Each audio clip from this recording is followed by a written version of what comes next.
Welcome to Sunrise Life, the podcast where we have deep conversations with fellow freelance models. And today I have Katie Marie on the line. Say hello. Hi. Thank you Thank so much you. for having me. Yeah, thanks for being here. It's been a few weeks since I've released a podcast because of the holidays and stuff. And so I'm happy that you were able to do this on New Year's Eve. Yeah. Surprisingly, I have nothing going on. Oh, really? Well, I don't think I have anything planned either. I think New Year's Eve used to be a big deal for me back when I used to party a lot, but I don't want Yeah. to stay up that late anymore. Yeah. All my friends are like, no, we're just going to dinner and going to sleep. And I'm like, oh, okay. Yeah, like it's midnight somewhere. I feel that. All right, Katie, well, let's dive into it. For our guests, could you describe how you first got into modeling? Yeah, this is a great story. I've told this story many a times. Very cute. I actually got my start in modeling because of my mother.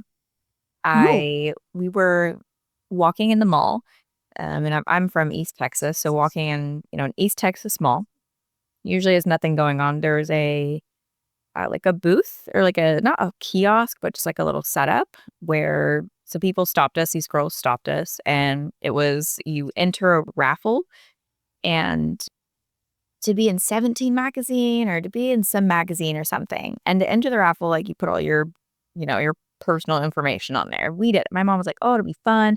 I was a very kind of emo, tom girl type of girly, and I have 3 older brothers, so always outside, very active, and I was like, "No, mom, this is not for me. I am absolutely not interested in this." Like, "No." And she's like, "Oh, come on, it'll be fun. It'll be so funny. We'll just see what happens." And that was always her way of getting me to do things. uh-huh. Is it'll be fun, it'll be funny, it'll just be goofy. And I was like, "Okay, whatever. Like, nothing's gonna come of this." Well, then we got a call, and it was if anyone is familiar with Barbizon USA, it was Barbizon USA. Uh-huh. And my mom did end up putting me through Barbizon classes, acting and modeling, and then I signed with an agency whenever I was, like, 13. And I was with my agency up until about 19, but even with my agency, I was doing everything freelance. They never got me anything. They got me some auditions here and there, but I was pretty much doing everything myself. And so whenever I was 19, I decided to part ways from my agency and just do it freelance. I pretty much already knew how to do it. I knew all the casting sites, I knew all those stuff, but I didn't know the full spectrum of the freelance industry. And so I got asked to do a art nude shoot from a photographer when I think I was 18. So I was still with my agency. And I was like, no, this just doesn't align. But I had gotten out of a really abusive relationship. And I called up the photographer and I told him that I needed something that was transformative for me. I really needed something that was going to showcase me in a different light. I wanted to do it for me. I wanted to see myself as artwork and beautiful because I loved the inspiration that he sent me. And I'd taken figure drawing classes. So, like, nudity wasn't weird. I viewed it already as art. And whenever I did that and I got the pictures back, it was just something really powerful for me. And I didn't do it again for like 3 years. And then all of a sudden, it was actually during COVID, I started having photographers reach out to me more and more about booking me. And at this point, like I was only shooting and getting paid when other people had offered to do so. I still didn't understand to set my own rates. I didn't understand that I could create a business of this because I'd spent so many years, majority of my career in the traditional world of modeling with an agency. So I didn't know how to go about it. I reached out to some girls, some models that I saw, and tried to understand how to go about it, how to get into like how do I get people to pay me? Like what's the going rate? And no one would respond to me. And no one Oh, would give me any information. Even some girls that I had worked with, they just weren't helpful. And I remember having a conversation with my dad, and we were sitting in his office. After COVID, I'd moved back in with my parents. I was like just kind of lost. I dropped out of college. I was like, what in the world do I do? I don't know what to do. And my dad was like, you got to go back to school. You got to get your degree. And my dad is like a scary, like cowboy big dad. Like he was the disciplinary in the house. He was not who you go and have a heartfelt conversation with. And he really, really pushed going to college. The only reason I went to college is because they pushed it. Um, Mhm. and so in that moment, I was like, this is really scary, but I have to tell him this. And I was like, Dad, I do not want to go back to school. I was not doing well. I don't like it. Like, I don't like fashion design. It's not for me. I hate sewing. It's horrible. I'm not any good at it. And he was like, okay, well, what do you want to do? Like, what do you want to do, Katie? I don't know how to help you. This is the only answer I have, basically. And I was like, I want to do what I've always loved, the thing that I've been doing for damn near 8 years now.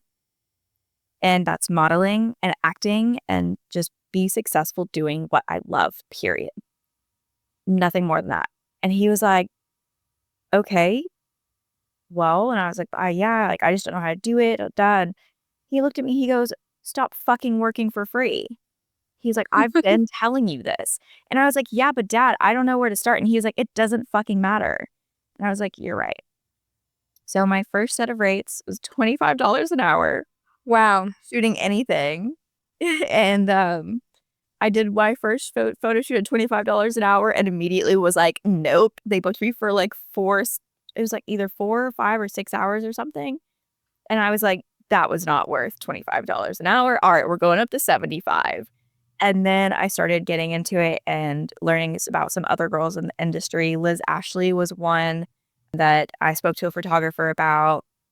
Leticia from France is one that I learned about. And I went on their websites and I looked at their rates. I didn't realize that they had websites. I didn't realize that they set their own rates. I didn't realize that there was a specific going rate. And I was giving people a real good deal.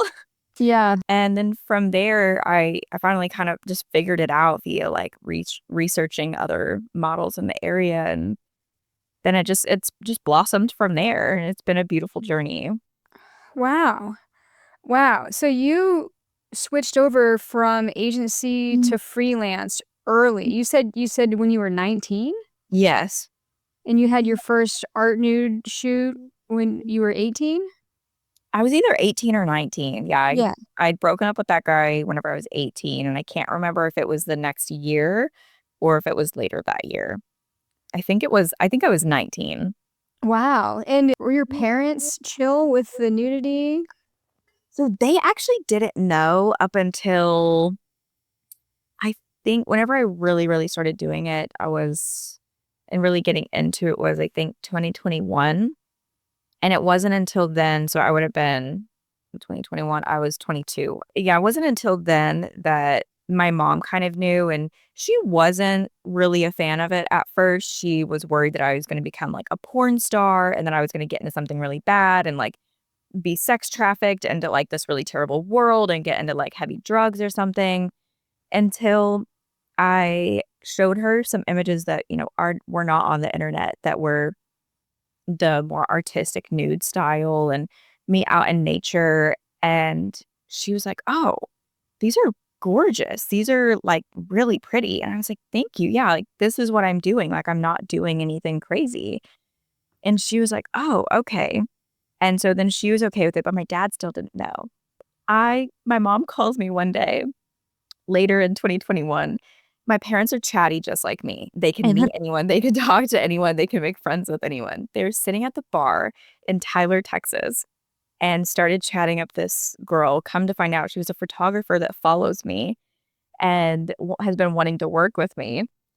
And she goes and shows, because my dad doesn't have Instagram, goes and shows my dad like a nude of me that oh she my had found or someone else had posted. And my mom tells me this, and I was like mortified. I was like, oh my God.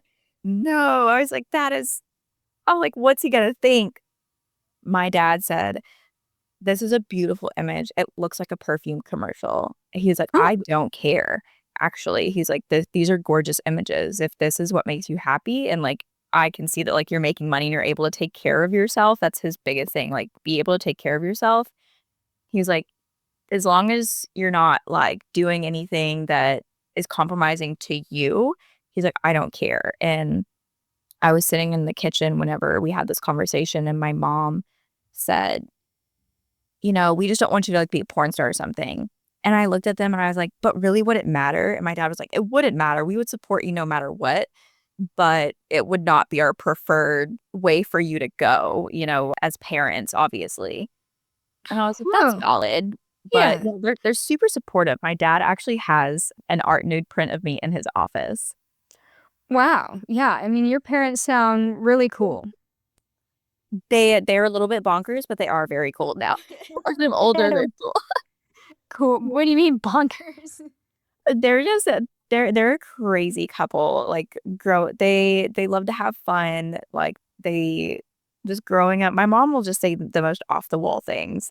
She has zero filter, and my dad is the same way. Like they're just crazy. My dad will stay up till like 5 o'clock in the morning, just like sitting outside, like chatting. And if you get him going, he will keep you out there until 5 a.m. with him outside, sitting on the patio, having some conversation. You're like, don't you have a bedtime? I have a Yeah. bedtime. Like, That's cool that your parents are still together and that they seem to get along and, and they support you. So that's yeah, awesome. it's very cool. It is very cool. I mean, don't get me wrong, they duke it out. They really fight it out in their relationship, but they are extremely committed to each other. It's actually very inspiring. That's awesome. That's very refreshing and it restores my faith in humanity a little bit. Oh, good. So I was going through your website and stuff before we started the podcast recording, and I saw that you do a lot of like user generated content work and influencing. Is that something that you are doing freelance or do you have an agency that helps you get that work? No, that is also freelance. Yeah. I've been thinking about looking into an agency for that, but I'm not sure. I haven't done too much research on it, but I see other, influencers and other girls on Instagram that have that, and I want to reach out and ask if it's worth it. But yeah, as of right now, it's all just freelance. Everything I do, I'm the booker, I'm accounting, I'm the scheduling department. I'm HR. Like I'm everything. Yeah, Um, yeah. and I kind of like it that way. It keeps me busy, but there are some moments, and I don't know if maybe you have this where I would like someone else to take the load off in some areas would be really nice. Oh my God. Yeah. I've experimented with that a little bit. I've worked with assistants to do various tedious tasks that take a lot of time for me, but in the end, I almost always come back to the need to do it myself because I'm a control freak. So, Yeah, I get you. I really get you. yeah. Yeah, having a good quality assistant is worth the weight in gold, though. I mean, somebody who can, like, excuse me, somebody who can sound like your voice, if you can train them in a way that, like, when they're reaching out to photographers or posting on your behalf, somebody who can replicate your voice is, like, super important. Yeah, I agree. And I think that can be really hard to find, especially if you are hiring someone else that's also really creative. They're like, "Oh, but I could do this differently, or I could do this, like, better. I can change this, like, this would sound better." And I'm like, Yeah. "Well, that's not my voice, that's yours." Yes. Yeah, totally. So on your Instagram profile, in your bio, it says Peak Models LA and Bali Model Agency. Can you tell me what those are and what kind of work you get through them? Yeah, so Bali Model Agency is a modeling agency based in Bali. So whenever I went over there, this was the first agency that I had signed with in years, and it's been my goal to sign with agencies just so that I feel like it builds a little bit more credibility, even if Yeah. they don't get you any work, because none of my agencies that I've ever had have gotten me anything. Wow. Even currently, BMA, they basically, I went in, I just popped up in there. I had emailed them before I moved to Bali. We had had a little bit of a back and forth conversation. And then I decided that I just was going to walk in because I had just gotten there. It was like 5 days after I landed. It's over my jet lag or whatever. She pretty much straight up looked at me and was like, "We're not gonna put much effort towards you because you're short, and, like, we just don't think that you're gonna get a lot of work, but sure, Oh here's a my God. contract, we'll see." And I didn't get any work in Bali. Bali is really, really hard to work in, and also the rates are extremely, extremely low because it's a third country. unless you're booking something major. Like I did do a casting for Hugo Boss, but even still, the rate for that in Bali versus what it would have been in the US is totally different. Wow. And then, yeah, Peak Models and Talent, I recently signed with for LA. They haven't gotten me anything either. They are primarily focusing on hair modeling, though. So I'm signed with them specifically for hair modeling jobs. That's Oh. So does that mean that they would want to cut or color your hair?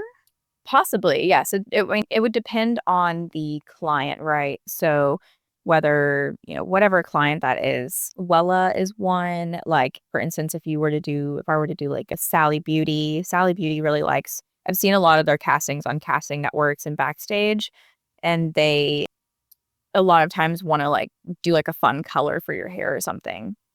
Yeah, that's So it cool. just depends what the client is looking for, and you can say yay or nay. You can go into the audition and say, "Yeah, I'm okay with this, but I'm not okay with this." And I've heard that they work with you.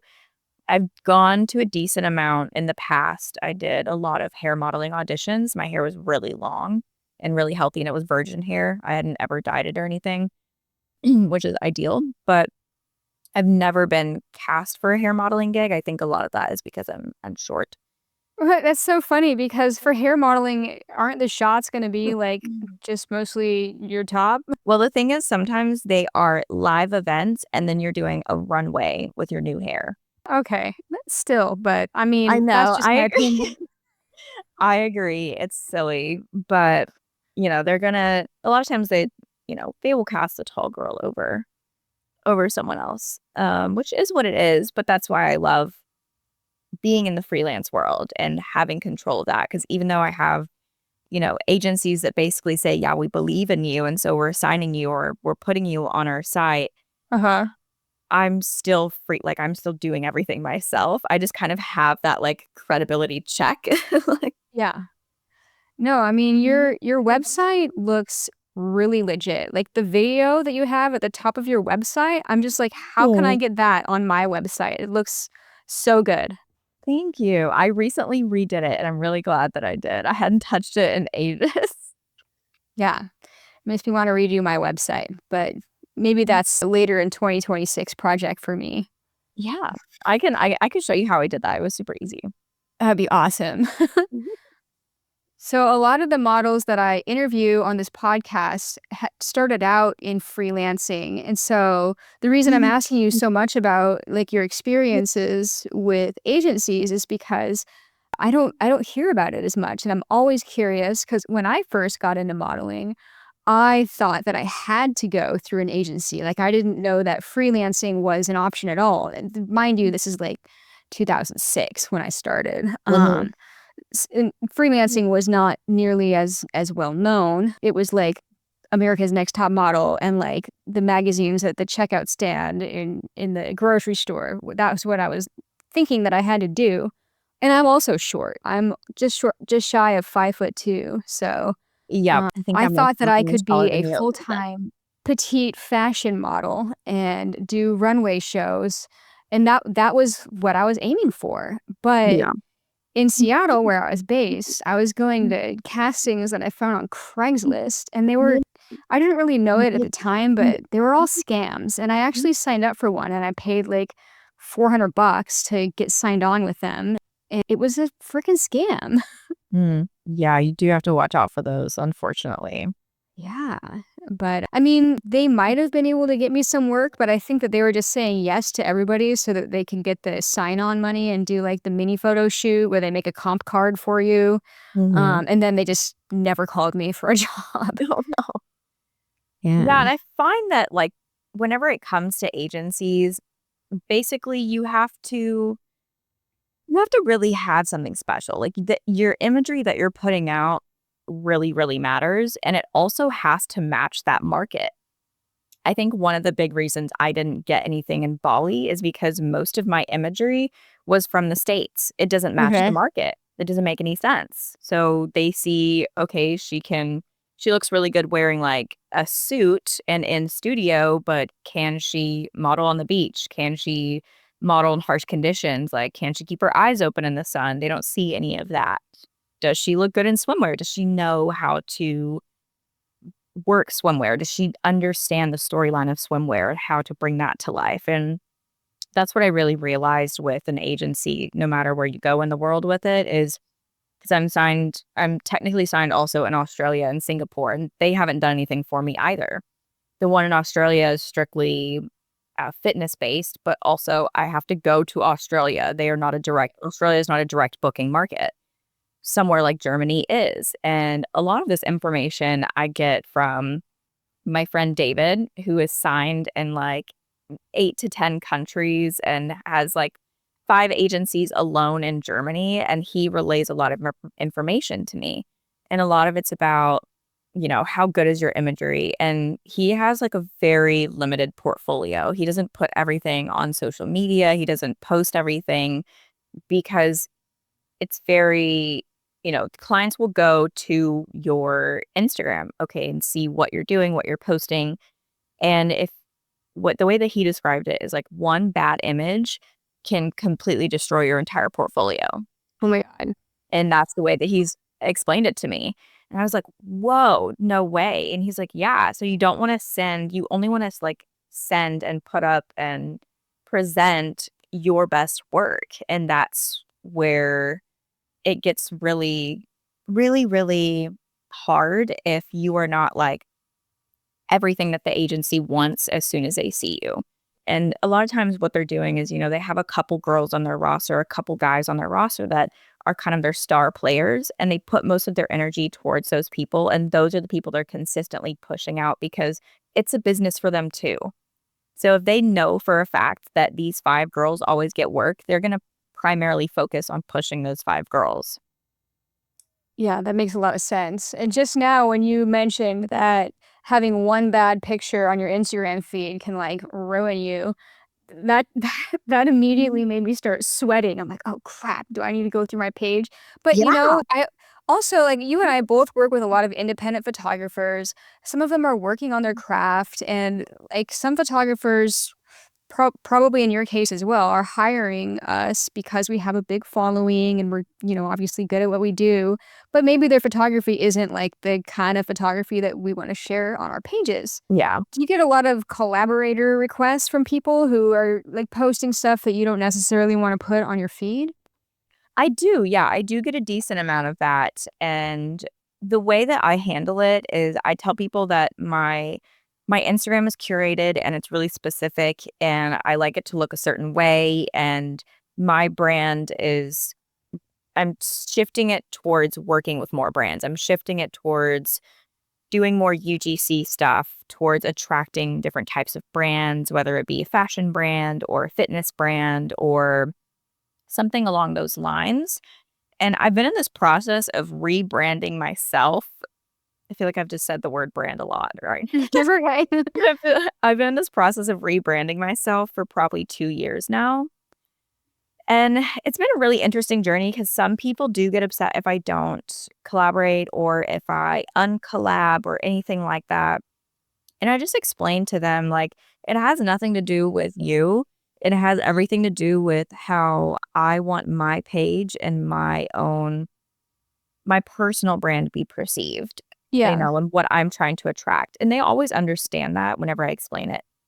And so I now have started recently telling people, oh, I really like this one, or I really like this picture, or if you could put like these 3 or 4, whatever, in a carousel together, then we can collab on that. Or, if you send me some, then I'll collab whenever I post it. 'Cause I schedule out my Instagram really far in advance and I play around with like the placement because I want the colors. I want it to be cohesive. I want it to flow really nicely.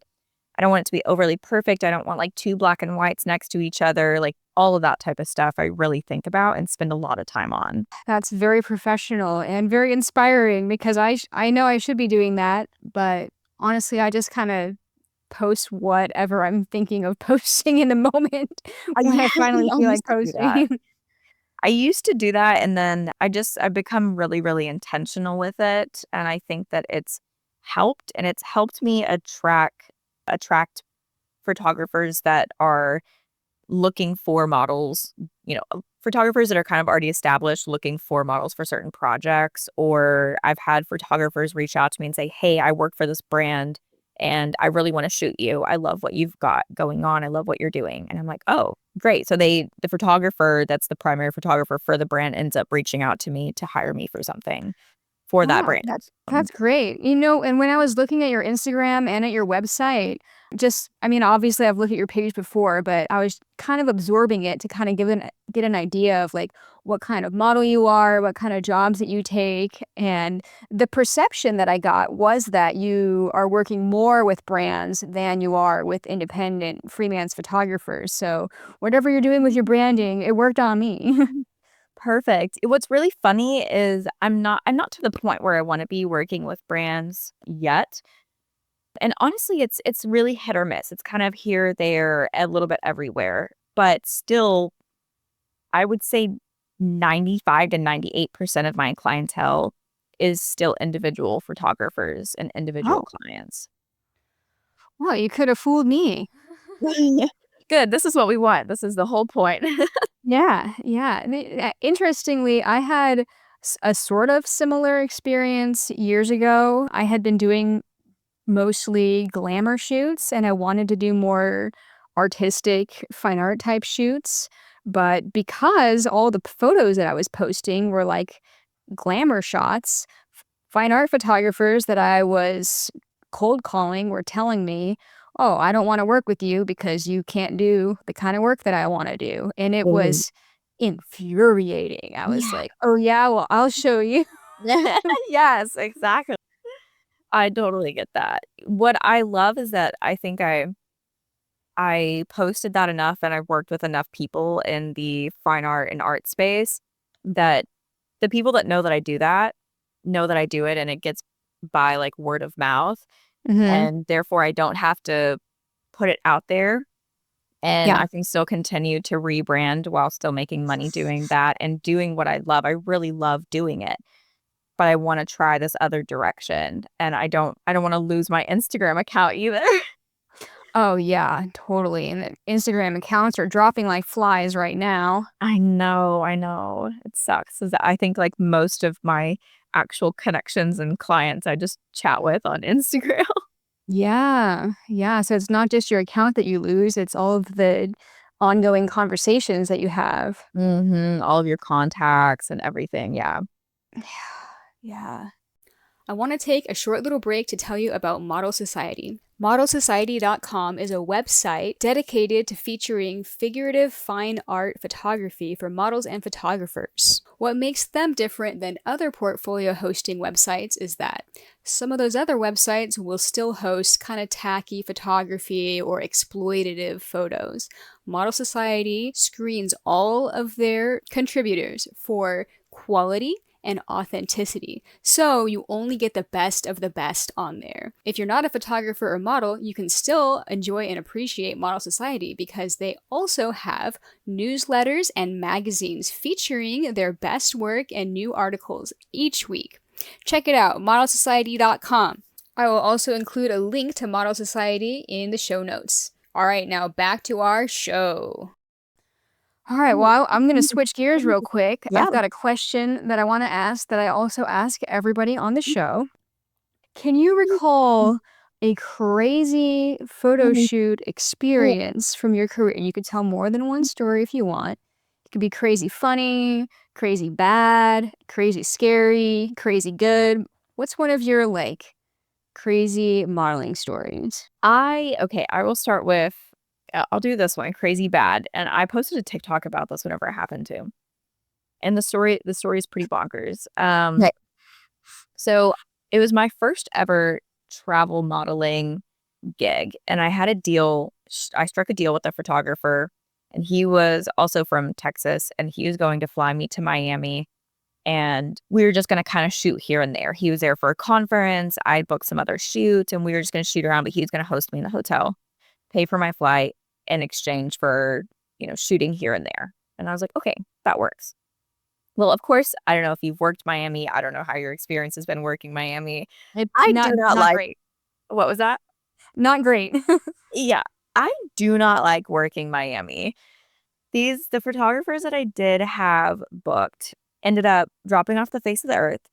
I never heard from them again. I think one of them might have blocked me. Oh my It god. was really weird. And this photographer that flew me out that I had my deal with, he had told me, "I don't have the budget to book a separate hotel room. Is it okay if I just get a room with 2 beds?" Oh my god. Me being very chill nonchalant, maybe a little bit naive, I was like, "That's fine. I don't care. Alright, like, I'll tussle. Don't worry about it. I'm not worried about it." And so I get there, I'm there for like 4 days. All my photographers end up canceling all the other ones. We shot, I think the first or maybe the second day, and then I was just kind of like, "I don't have anything to do." And he's like, "Well, you're welcome to just, like, come with me. I'm just kind of, like, exploring Miami whenever you go to the conference, like, do whatever you want, but you're welcome to come with me to this and this." And I was like, "Okay, sure." Like, I don't have anything else to do, not thinking anything of it, not thinking anything weird's gonna come of it. So, we just kind of end up hanging out for the entirety of the time and, having lots of conversation. We start talking about, like, boys at one point, and he's like, "What's your type?" And I was like, "I don't really have a type, more about personality, da da da." That has changed a lot.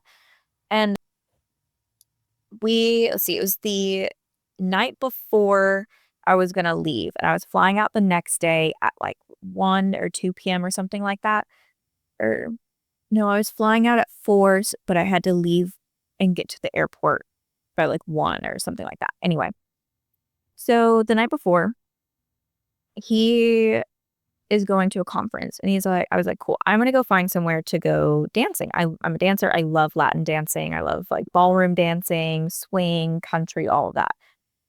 And I was like, "Okay, I'm gonna go get dinner." And he goes, "Can I go with you?" And I was like, "Yeah, that's fine." So we go down, and we're on Ocean Boulevard, we were staying in the Ritz-Carlton, so right across from there. Sitting on the street, and I get my food, we both get he's like, "Can I get you a glass of wine?" I was like, "Yeah, that's fine." So he gets me a glass of wine, we sit, I'm eating my salad, this lady walks by, and she compliments me on my outfit and then says, "Oh, you guys are such a cute couple." And I was like, "Oh, thanks, whatever. I'm not gonna crush this old lady's dream of a couple." And also it didn't matter. She walks away and then comes back, and he had made a joke, "What about my outfit?" And she stops, she goes, "Oh my god, I love your outfit." And he goes, "Ha ha, whatever." She leaves. So then his Uber gets there, and he is like, "Alright, my Uber's here." I'm like, I'm shoveling a salad into my face. Like, I'm like, "Alright, bye." And he gets up, and I think he's going for a side hug, and this man kisses me on the mouth. Oh my god. Reaches down, kisses me on the mouth, and then runs to his Uber. And I was just like, "What?" I was, like, so astonished. I was like, "What just happened? Was that a joke?" Oh, and he said to me as he left, he's like, "Bye, girlfriend." I was like, "Oh, this is weird. Is this Ugh. weird or is this a joke?" Like, I was super confused. So I was like, "Whatever. Maybe it's nothing." So I have the rest of my evening, and it got really late, and so I asked, this random stranger guy to walk me back to my hotel. And we go in and we sit at the bar, and I was like, "I think I'm gonna have one more drink." And the photographer ends up like, the way that the bar is set, you can't we're at the very back, there's, like, stairs, and whenever you walk into the hotel, there's, like, stairs, and, like, you can't really see in the back. I just all of a sudden see him, like, beelining towards me, and he comes and sits on the other side of me and Uh, looks at the guy that's on my left and goes, "Hey, I'm so and so." And I was like, "Oh, this feels really, like, territorial and weird." And he puts his hand on my thigh and squeezes it and says, "Okay, I'm gonna go up to the room." I was like, "Okay, Whoa. weird." And I was like, "This is interesting." So I wrap up, I pay my bill, and then I go up, and he's like, "Sorry if I, like, interrupted something, like, not my intention, whatever, whatever." And I was like, "You're fine. I just needed someone to, like, walk me back. I was just chilling." And he was like, "Okay." Now, thankfully, I wear sweatpants, a sweater, and fuzzy socks to sleep. Because Okay. I woke up the next morning to the door opening, and I saw him kind of out of the sleepy, waking up fluttering of my eyes, set something like his stuff on the counter next to the TV, which, in a hotel room is usually right in front of the beds. Aw. And then he beelines to my bed, gets in my bed, scoots over, and starts trying to cuddle with me. And I Oh was my god. frozen for a second. I was like, "What?" And then I was like, "This is weird."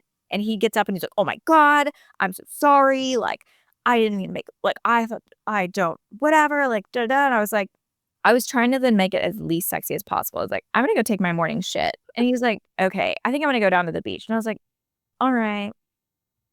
So he goes down and I start like, I'm pre-packing my stuff, figuring out what I'm gonna wear for the day, leaving out what we're gonna shoot in. We were shooting in the room before I left. Ugh. And I turn around and I spot a fucking nanny cam.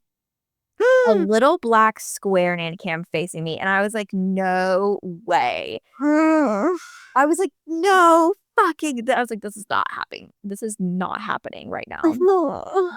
And I go up to it, and I just kind of, like, put my back against the dresser and, like, lean up against it and look, and sure enough, it's recording and pointed straight at my bed. I was like, "This is fucking bonkers." So I pull my phone out, I take a picture of the front and the back. He had a piece of, like, tape covering where the red light would be, like, black covering, so it's, like, really incognito. And I go downstairs, I write my emergency information on like, a sticky note or a piece of paper. I go downstairs to the front desk and I say, "Hey, I'm here on a work trip. I'm staying in the same room as my colleague, and I found a nanny cam, and I'm going to" I was like, "I don't know this guy really well, like, this is a work thing. I'm going to confront him, and just in case, because I don't know him, here's my personal information, here's my information, my emergency contact, my mother's name, like, where I'm from, here's everything. Here's my driver's license, like, take a copy of it." And she was like, "Do I need to call the police?" And I was like, "No, it's fine. Everything's fine. I'm just in Oh, case. Here you go. Here's what room we're in. Here's his name." She was like, do you want me to?" And I was like, "Nope." I was like, "I'm gonna go get breakfast. Thank you. I'm gonna go sit in the sun and figure this out." So I sit at breakfast. I think I ended up at breakfast for like an hour.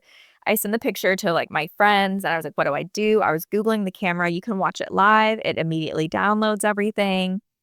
And I was like, "What is happening?" So I go back up there and he's already back in the room. And I'm like, "How did I not see him?" And he's up there and he comes out from the balcony and he had been on the balcony, and from the balcony you can direct line see where I was sitting on the patio at mhm. breakfast. I Oh, was like, "Oh my god." So he was like, "Oh, like, are you ready?" And I was like, "No, I still gotta get ready." And so I get ready as slow as possible. The phone rings in the hotel room and he puts it on speaker, and it's the lady at the front desk, and she's like, "Hey, we have an issue with your card. Can you come down?" And he was like, looked at me and he's like, "Did you order anything?" I was like, "No." I was like, "I just got breakfast. Like, it wasn't anything crazy." He was like, "Okay." So he goes down. A few minutes later, I'm in a robe. Okay. I'm in the robe, like the hotel robe. I'm yeah. like, what do I do? How do I get out of this? Do I shoot? Do I leave? Do I whatever? Because that's right, I had confronted him, I think. Yes, I did. I was like, "Hey, like this was on." And he was like, "Oh, no, no, like we were supposed to be shooting like NFT videos." And he's like, "Whatever, whatever." And I was like, okay. And kind of left it at that. So there's a knock at the door and it's Miami police and the Ritz-Carlton security. And I was like, I was so nervous. I just posted up in the doorway and I was like, "I've been waiting for you." And the police officer goes, "You look real cozy." And I was like, "What did you want me to be doing? Like crying? Like freaking out? Like, I don't know what you expect." And so he ended up getting detained and he was detained downstairs and they filed a police report and they got all the information. I gave them the camera. I showed them the picture of it recording. It had been recording for 8 minutes. Like I did all the things. And they escorted me downstairs and put me in an Uber to get to the airport early. It was a whole thing, and I still to this day don't know what happened because every time I tried to call and check in on the case and see what was going on, no one would answer and no one called me back. So that Wow. craziest story. Oh my god, that whole situation sounds extremely uncomfortable, and I was cringing and grabbing my face, like, most of the time you were telling that story. Yeah, yeah, it was quite an experience, and from then on, I have always said, "You have to get me a separate hotel room." Yeah, yeah. Also, sometimes I worry that when a photographer requests to fly you out and they're the one purchasing your flight, I worry that if something happens and they fall out of favor with you or whatever, that they could cancel your return flight. Yeah, I guess that's a possibility, but I mean, you can always book your own return flight. Yeah, I suppose. Yeah. Yeah, that I'm glad that the hotel took your complaint seriously. Me too. I am too. It was, yeah, it was pretty wild. Yeah, it's like like as you were telling the story, I'm like, what was his intention? Like what was he trying to record? Like he must have just set it on the counter like right when he was going to go cuddle with you. Was he expecting that something was going to happen and that he would have secret video footage of it happening or That was my thought, but whenever I looked at how long it had been recording only for 8 minutes, and so I think that because it was pointed directly at my bed, and I think that he turned it on as he was leaving the room to go because he said he was gonna go down to the beach, uh-huh. and I think that he turned it on then, and I stayed in the bathroom for, like, a hot minute longer, and, like, I was texting people, and I was kind of, like, frozen for a second trying to figure out what to do, slash, like, yeah, just like, I don't know. I Oh don't know, I man, was that's getting ready or crazy. I was doing something, I can't remember, but whenever I came out, like, the amount of time that it had been on was about as long as he had, like, left the room. I see. Okay. Yeah. Man, wow. Yeah, it was crazy. I wonder if he got like actually charged with anything. I don't know. I I don't think so. I feel like I would've known or, like, heard about it or been informed or something, Yeah. but they never reached out to me, they never like I said, never would call me back, I left lots of messages and like, I Huh. still have that police officer's, like, card, like, the case number and everything, Yeah. and can't get a hold of anyone ever. Wow, I'm assuming you never talked to that guy again. No, I immediately blocked him on everything. Good. I think after that, I think he, like, stopped shooting, I don't think he does any sort of, like, photography anymore. Well, that's for the best. Yeah, yeah, agreed 100%. Yeah, it sounds like he was in it for the wrong reasons anyway. Yeah, and what's crazy is I had, like, insanely vetted him, like, I reached out to a ton of girls and everyone said he was okay. Wow. But I wonder if those people that gave you positive references, maybe they just shot with him for a few hours, which is different than going on a full-on trip with somebody. Yes, they did. Everyone just had shot with him for a few hours. This was the first time that he had ever flown someone anywhere to, like, shoot with them. Well, he thought he was gonna get lucky. I think he did, and I think I was a little bit too, like, friendly and personable with him. Yeah, Not personable, but personal, so I don't do that anymore. yeah. I mean, and that sucks because it affects your faith in humanity. It does a little bit, but then again, it's, like, kind of restored because the people took it really seriously, Yeah, so that was nice. yeah. And that's good. I mean, like, as much as I wanna just, like, caricaturize every state, and I would assume that Florida would probably just, like, not do anything, I'm glad that they did. Me too. Yeah, I don't know what would have happened or what would have transpired if nothing would have happened or if they didn't come and, like, rescue me. Yeah, and you had to fly out that day, so for him, he was probably thinking, "Oh, this is my last chance," or whatever. Yeah, maybe so. No, that was crazy. That was, yeah, my first ever travel trip, and I did it totally differently from then on. Wow. I mean, that's good. It sucks that sometimes we have to learn the hard way, especially when you're a freelancer. Yeah, it's unfortunate, but, it is what it is. I'm grateful nothing else happened. Yeah, me too. Glad you saw the nanny cam. Oh my god, I know, because I was about to get undressed and, like, change my clothes to get ready for the day, and I was like, "Oh, interesting." That's what he wanted. Yep. And I'm like, "You were gonna take naked pictures of me anyway. Why did you need to do that?" Right? I think it's the non-consent. Which is really concerning. Yeah. I always Yeah. find it odd and concerning when a man prefers a woman to not consent to, anything sexual or sexualizing them or whatever, you know? Yeah.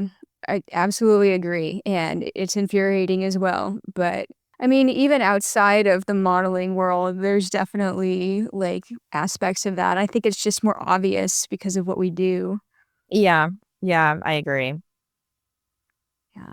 Alright, I have another question that I would like to ask that I also ask everybody on the show. I call it the rising phoenix era of your life. Can you describe a situation, and it could be related to your modeling or to your personal life, where you were faced with some kind of a challenge that you had to overcome?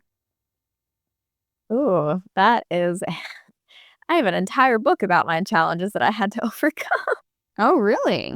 Yeah, yeah, I so I'll spark notes it for you. It's Okay. we'll clump it all into the time period of 18 and younger, basically. Okay. So by the time I was 18, well, maybe 19, 20, anyway, we'll say 18 and younger, I had been in 3 abusive relationships. Oh my god.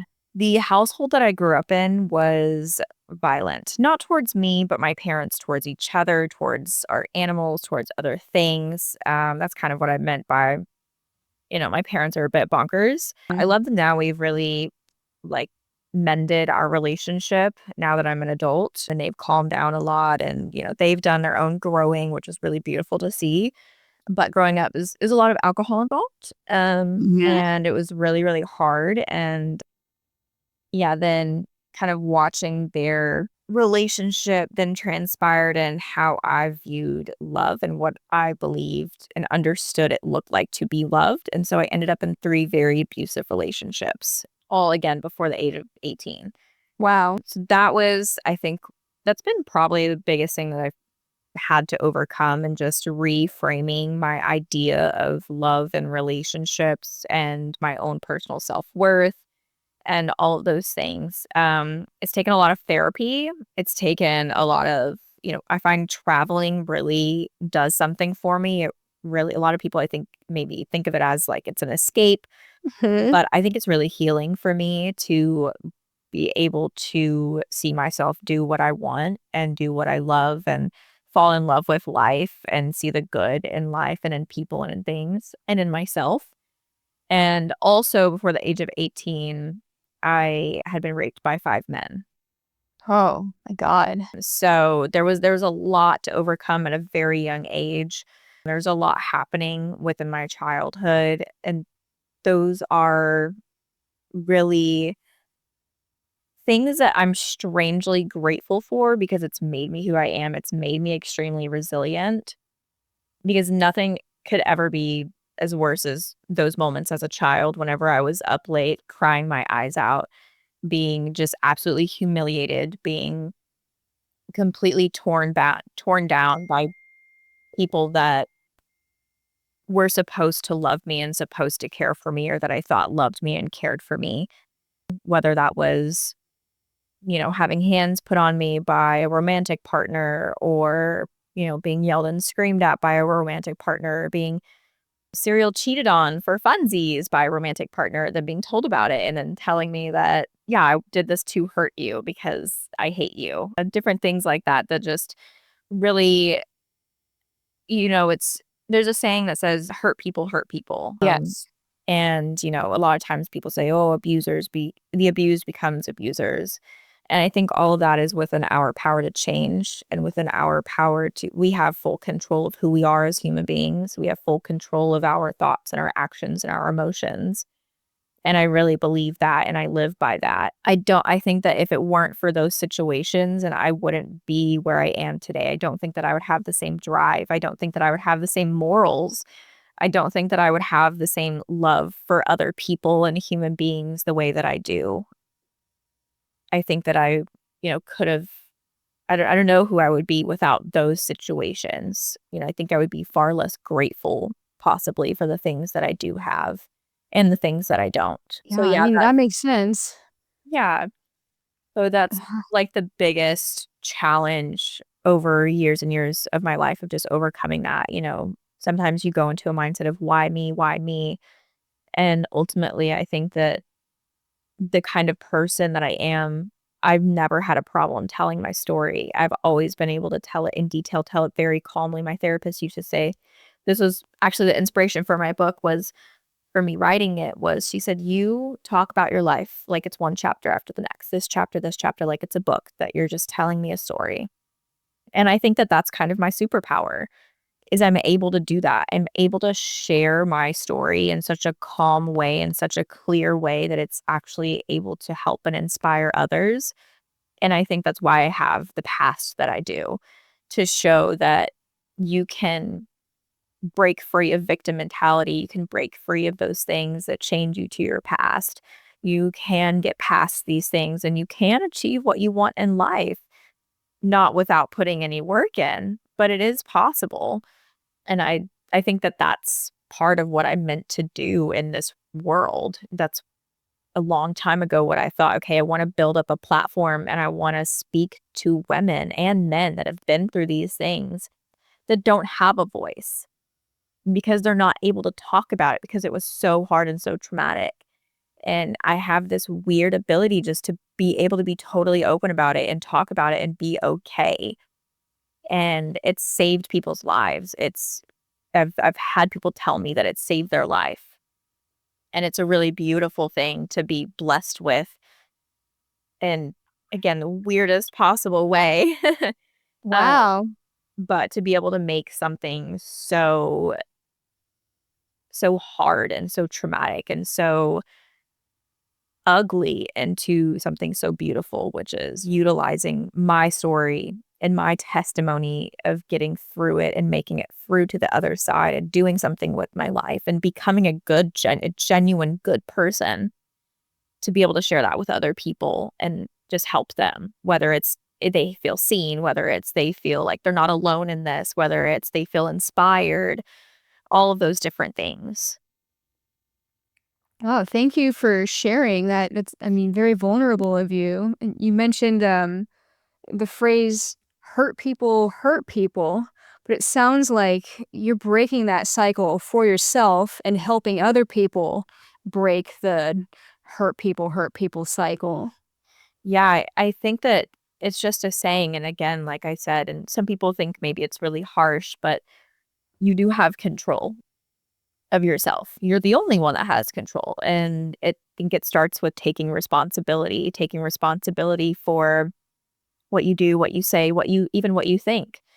You know, you may Yeah. have, like, thoughts that come up that are triggering or, you know, we all have impulsive thoughts or, you know, intrusive thoughts. But if you can learn to control those thoughts, it makes a huge difference in what you're dealing with, what you're going through. Because it's not necessarily always like, "Oh, this why do all these things, you know, happen to me? Why is everything always, like, negative?" Well, you and a lot of people take that anger again and they put it onto someone else, but I think if you can take from that and you understand and you process those feelings that you had, I think most people would say, "I don't ever want anyone else to feel this same way. So why would I then do that to someone else?" And a lot of Yeah. times it's, you know, a saying that my friend actually twisted the saying, and she said, "It's not hurt people, it's unhealed people hurt people." Well, that makes sense. I was like, Yeah. "That's actually really true." Because hurt people actually can end up being some of the sweetest people, some of because we don't want I don't want anyone else to feel that way. I don't want them to feel that way when they're in a relationship with me, whether they're my friend or we're acquaintances. I want everyone to leave a space feeling like I have poured life into them, like I have added something positive to their life. And what I hear as I get older, it's funny, my sister said this to me last night, and she said, "I look at you as sunshine. You are sunshine." And I was like, "That's awesome."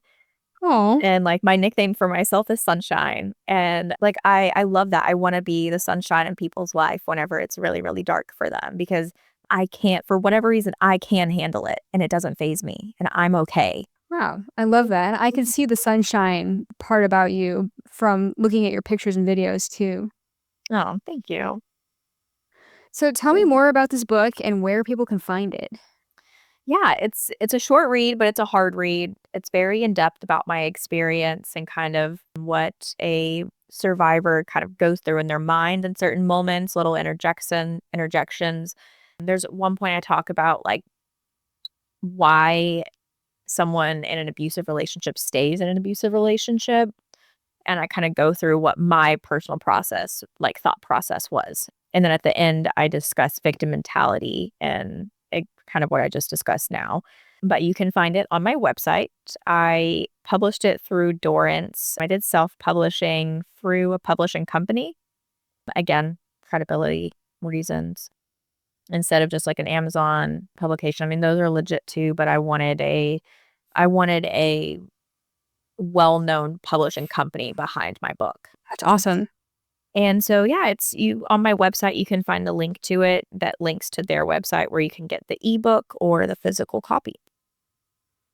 Awesome. Yeah, I'll put a link to that in the show notes as well. Awesome. Perfect. Cool. We're getting close to our hour. Is there anything else that you wanted to talk about before we go? I think that I would like to say to anyone that is pursuing their dreams, whatever they are, doesn't have to be in modeling, doesn't have to be in photography, doesn't have to be in anything creative. But the best advice that I've ever received for trying to achieve your dreams is to persevere and just continue doing it. Continue doing it in the times that are really hard. Continue refining your passion. If you need to refine it, if you need to make space for doing your own passion projects instead of just what your clients want, whatever that looks like to you. But that consistency, that perseverance, that push forward is what will help you continue to grow and actually build your own business or build your clientele or whatever it is, or get to whatever goal it is that you have within your career or for yourself. It's like going to the gym. Like consistency in the gym is what's most important in order for you to see results. And it's the same way in life. It's the same way in a career. So I would just encourage people to like, even in the hard times, even in, just like the days that you don't want to go to the gym because you're really tired, you don't want to do it, get up and do it. Even 5 minutes will make a difference. I love that. And that's very inspiring and powerful. And this morning, I just got back from the gym right before doing this podcast. So it resonated really hard with me today. Oh, perfect. Good. Yeah. They kicked my ass in there. Oh, good. I need to go. I'm going to go after this. Sweet. That's awesome. Cool. Any upcoming trips that you would like to promote with your traveling? Yeah, well, not exact dates because I need to sit down and figure out what I'm doing in 2026. I'm kind of like floating in the air right now, which is interesting for me. But I will be looking into a Europe trip next year, specifically Italy and around Italy. I want to do an Italy trip for about 6 weeks. Wow. So anyone that's in that area, around that area, maybe even France. Yeah, I would love to work with some people out there, explore Italy and France, and just have a good time, maybe fall in love and never leave. I want to Ooh. eat food. I want to eat lots of good, yummy food and walk in the streets and go to the loo and all the things. So That's awesome. That sounds like it'll be a great time. that's my big 2026 goal, is to make it to Italy. Finally, it's my dream trip and I want to make it happen. Awesome. Cool. Any photographers listening who are in Italy or France, make sure to hit Katie up. Yes. Make some magic happen. Yeah, awesome. Well, thank you again, Katie, so much for taking the time to do this podcast with me. I really had a great time getting to know you a little bit, and I definitely think I want to read your book too. Oh, thank you so much. I really appreciate anyone's support on purchasing it and reading it, and I hope that it does something for you, whatever it may be. And thank you so much for having me. This has been an awesome conversation. Really, really speaking to the soul. So I really appreciate it. And I hope anyone else listening that it has inspired you or has touched you or entertained you. Yeah, thank you. Thank you so much. All right, Katie, well, I'm going to end this podcast now. Thank you so much again, and I will talk to you again soon. All right. Bye.